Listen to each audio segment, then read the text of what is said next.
critique autour des victoires de la musique, qu'est-ce qui est vrai et qu'est-ce qui est faux. La cérémonie des victoires de la musique se tiendra le 12 février. La liste des nommés est tombée cette semaine et comme chaque année, la sélection suscite pas mal de critiques sur les réseaux. Les artistes féminines seraient sous-représentées.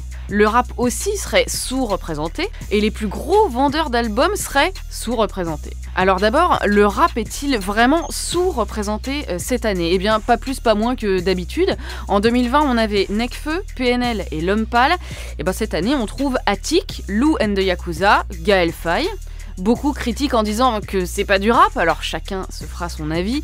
Ce qui est sûr, c'est que les mastodontes de l'année ne sont pas là, Ninho, Maes ou Damso par exemple. D'ailleurs, on constate que les organisateurs se rattrapent avec un nouveau prix, celui de l'artiste le plus streamé de l'année, qui est décerné à Gradure pour son titre Ne reviens pas avec Eus l'enfoiré. 101 millions de streams entre décembre 2019 et décembre 2020. Ça ne se discute pas, ce sont les chiffres et ce n'est que justice. Autre question, les plus gros vendeurs d'albums sont-ils vraiment les oubliés du palmarès ? Alors là, il suffit de prendre les charts, celui qui a vendu le plus d'albums avec un S en 2020, c'est sans conteste Jul. 6 sont dans le top 200 si on compte très organisé.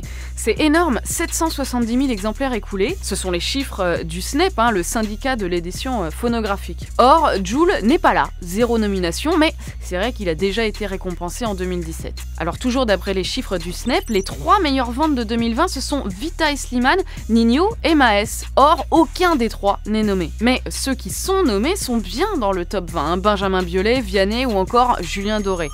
Après, faut pas oublier que les victoires de la musique, c'est pas la cérémonie des disques d'or. Et pour les femmes, y a-t-il vraiment si peu d'artistes féminines ? Effectivement, sur la catégorie album de l'année, par exemple, on a Julien Doré, Benjamin Biolay, Gaël Faye, Grand Corps Malade et Ben Mazué, mais aucune femme. Ce qui était déjà le cas en 2020. Ensuite, pour la meilleure création audiovisuelle, on trouve 2 hommes et 1 femme. En revanche, sur la meilleure chanson originale, on a 2 femmes, 2 hommes et un duo masculin-féminin. Enfin, rappelons que ces nominations sont le fait d'un jury, pas de chiffres ou de statistiques, donc forcément, ça prête chaque année à commentaire. Toute la question, c'est est-ce que ça a un effet ? Est-ce que ça influence les ventes de ceux qui sont récompensés ?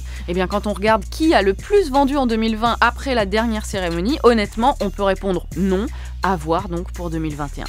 Move Radio, Hip Hop Nation.